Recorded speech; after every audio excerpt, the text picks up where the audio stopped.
Shima Imana mutima wanjye we, shima Imana mutima we, iyo wihebye ubabaye ushavuye iragutabara mutima we. Twongeye kubifuriza umwaka musha muhire, bakunzi b'ijambo ry'Imana, bakunzi badukurikirana kuri Abayo Media TV. Uyu ni umunsi mwiza Imana yongeye kuduha, Imana nihimbazwe. Uyu munsi Imana yaduhaye ijambo ry'Imana ryankoze ku mutima, ngize ngo dusangirire hamwe. Ni ijambo riri muri Zaburi ibice 24, turasoma n'umurongo wa 2. Bibiliya iratubwira ngo iyaba Uwiteka atari we wari mu ruhande rwacu,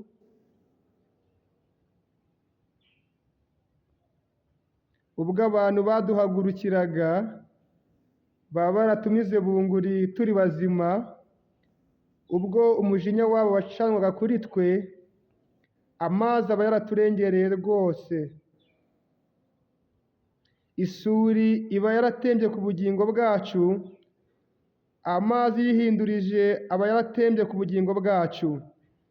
Umurongo wa 6, Imana nihimbazwe.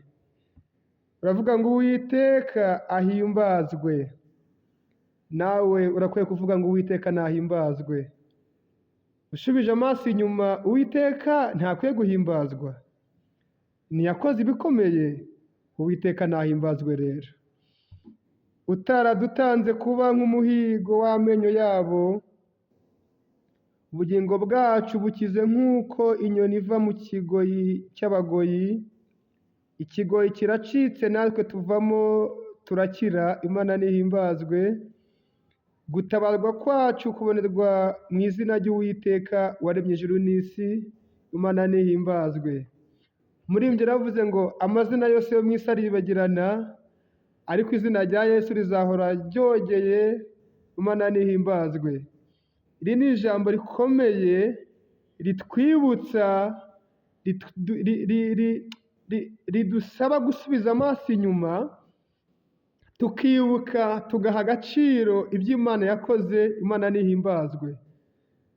Haleluya. Umuririmbyi yaravuze ngo umuntu ashima uwamugabiye, undi agashima uwamuhaye inka, ariko aravuga ngo nanjye ndashima umucunguzi wanjye yarangabiye, ndamuhimbaje.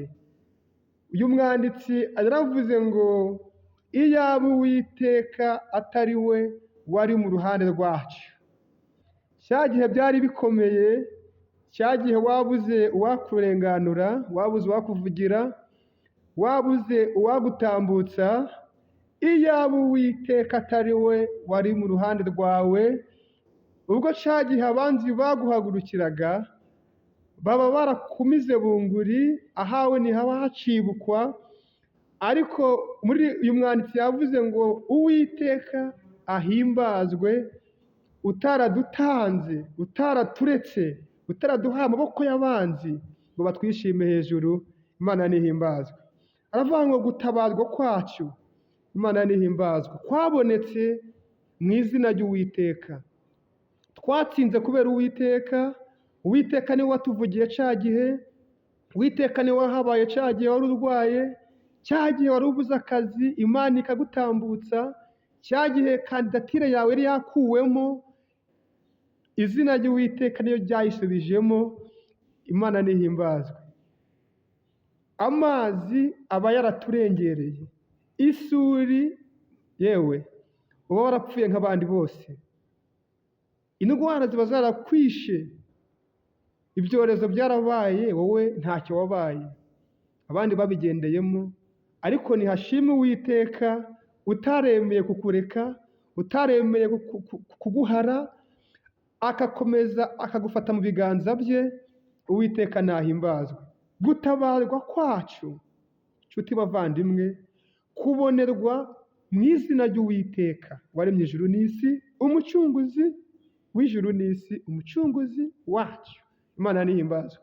Ntihakagire uwirata amaboko ye, ntihakagire uwirata ubwenge bwe, ntihakagire uwirata amafaranga ye, ntihakagire uwirata umuryango we, ntihakagire uwirata, ahubwo uwirata wese yirate Uwiteka, kuko cya gihe niwe wabikoze, cya gihe niwe wahabaye, cya gihe niwe wagutabaye, abanzi baguhagurukiye urabyibuka. Tera haleluya uvuge ngo Uwiteka nahimbazwe. Yarakoze Imana kukugirira neza, aracyakora.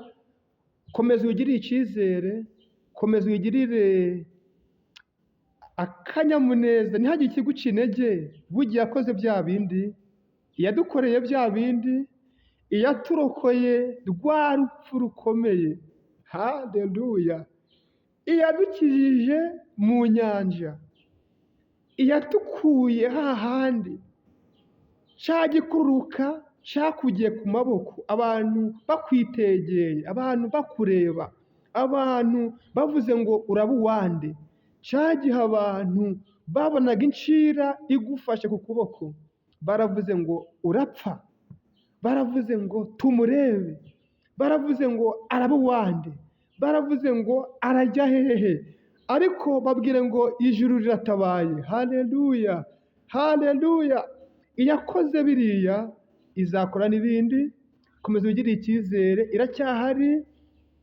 Ahari kurira kwarari umuntu nijoro, ariko mu gitondo impundu zikavuga. Haleluya.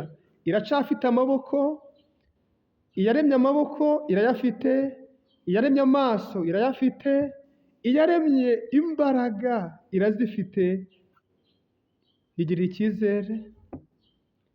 Turi abagabo guhamya ko Imana igira neza, igira neza bugaca bukira. Ibuka nakwibutsaga bishingiye mu ijambo ry'Imana, burya utazi iyo ava ntamenya n'iyo ajya. Ibuka ibyo Imana yakoze, ibuka ibyo Imana yagukijije, ibuka cya gihe Imana yagukoreshereje ubukwe, ibuka cya gihe uri ku iseta, ibuka cya gihe waburaye, cya gihe abana wabuze icyo ubaha, wabuze icyo ubambika, wabuze amafaranga y'ikode, abantu bakwitegereye. Imana yarakoze kuba itaragutanze, Imana ikakubundararaho, Imana ikakuzigama. N'uyu mwaka izakuzigama, n'uyu mwaka izakurinda, no mu bihe bizaza Imana iri kumwe nawe. Komera kandi ushikame, ntutinye abanyeshuri, ntutinye ingabo uri kureba, ntutinye abaguhagurukiye. Yakurokoye rwa rupfu rukomeye, n'uyu munsi irahari, n'uyu munsi ikubereye maso. Komera ushikame, ni ko Uwiteka avugana nawe. Amen.